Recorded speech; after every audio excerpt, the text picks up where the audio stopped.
Some people may think that college is just a fun place to go off to and start living your own life, but that isn't always the case for women. In fact, sexual assault is more prevalent in college than in everyday life. Around 1 in 5 college women survivors have received help from a victim services agency or from friends or family. According to RAINN.org, college women are at an elevated risk of sexual assault. More often than not, those who are in college don't report the incident to law enforcement since they feel like they won't be taken seriously or they feel embarrassed and ashamed of what has happened to them. If they wanted to get justice, it would take a very long time and it would be a very difficult process, so this could also be a reason why most of the time it goes unreported. Many universities actually struggle to meet the needs of those who have been assaulted on campus, and according to a study by the American Associate of Women in 2016, 89% of 11,000 different colleges refused to disclose how many cases of rape actually happened on their campus. One thing colleges have offered are classes and programs of how to risk exposure to sexual assault, but those only work if people attend them. Imagine 4 high school friends entering college, excited about the opportunities the next 4 years have to offer. During their time in college, one of these 4 women will join a sorority. One will live at home and commute to class. One will aspire to get a PhD. One will study abroad. And, unfortunately, before they graduate, 1 in 4 will be sexually assaulted. Sexual assault is any type of sexual contact or behavior that occurs without affirmative consent. Affirmative consent is voluntary, enthusiastic, continuous, and communicative. Sexual assault and rape are far too prevalent at college campuses. 1 out of 16 men and 1 out of 4 women are sexually assaulted while in college.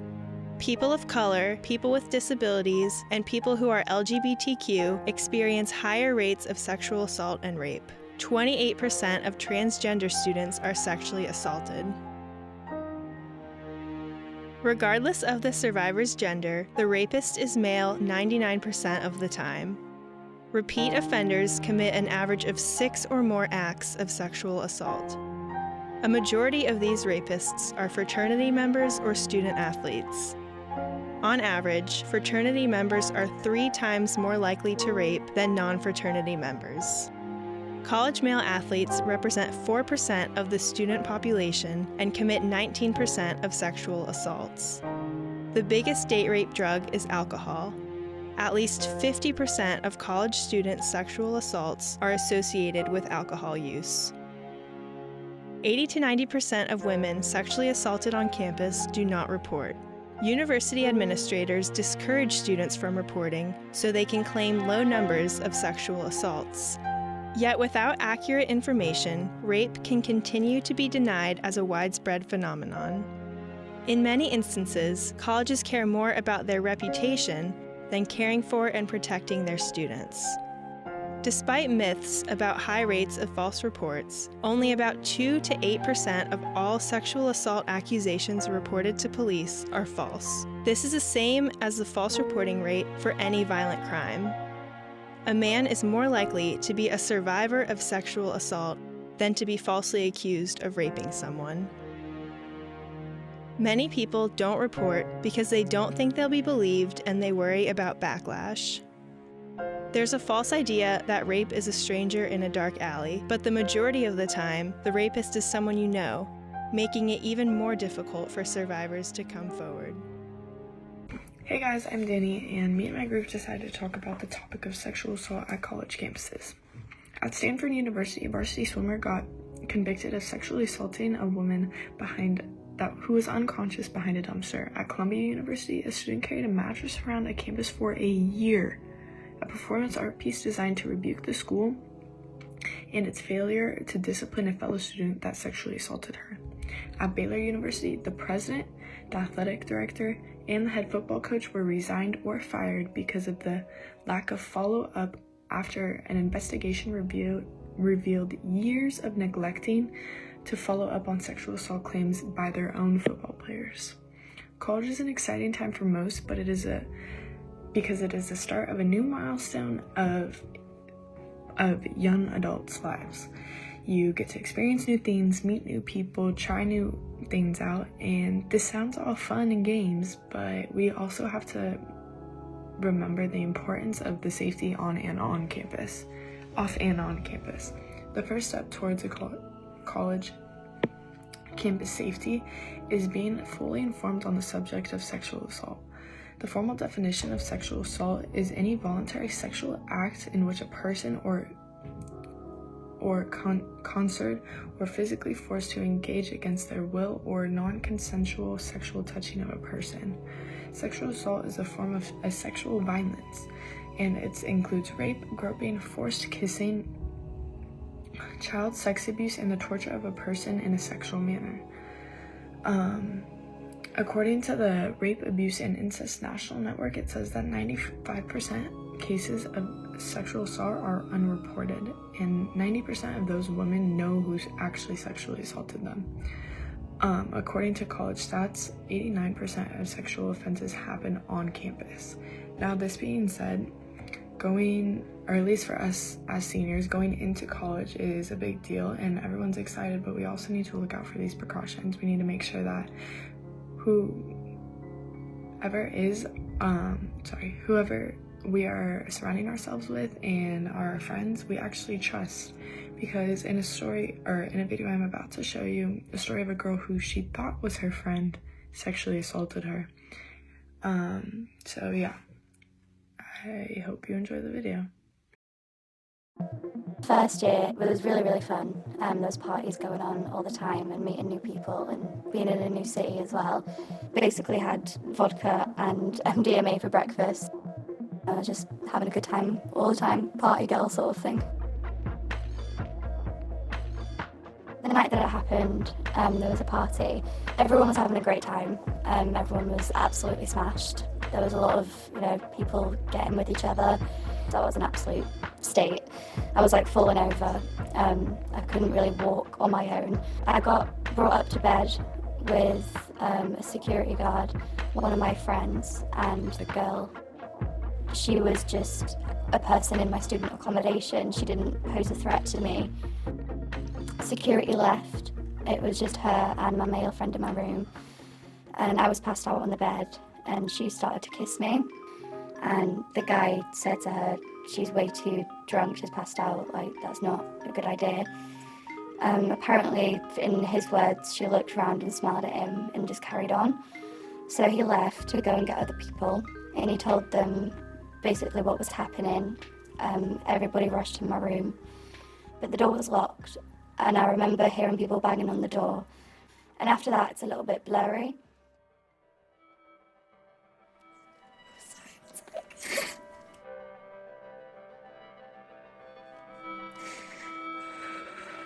Sorry. After I found out, I felt dirty. Sorry. Oh God, sorry.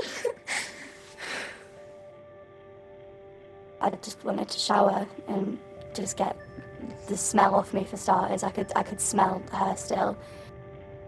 The assumption is always that it's guys on girls when it comes to sexual assault and rape, and I think because it was a girl in this situation, a lot of my friends didn't take it seriously at first, and a lot of them specifically changed their mind after I said to them, "What would you say if it was a man that had done this to me?" And that was what sort of made them realise, whether it's girl on girl, girl on boy, boy on girl, boy on boy, it doesn't matter the genders of who's involved. If there's no consent, then it is assault or rape.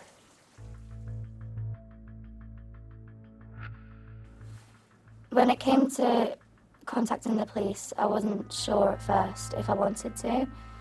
They said that she would be arrested, and it got to a point after thinking about it, even though she was in the wrong, I still had that guilt of having everything taken away from her. I just wanted to move on and forget about it, and I couldn't do that if I constantly had to be speaking to the police about it.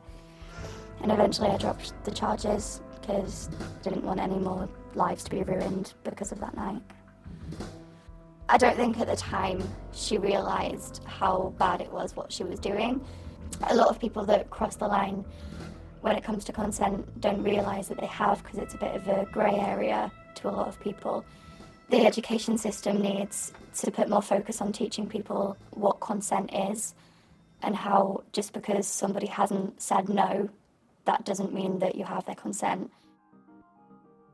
So now I'm on the other side of the country at a different university. In order to move on myself, I had to forgive her in a sense. I'll never fully forgive her for what she did, but part of me had to, so I could move on with it myself. So now all I can say is that I hope nothing like that happens to her, and I hope it doesn't take something like that happening to her for her to realise how bad it was.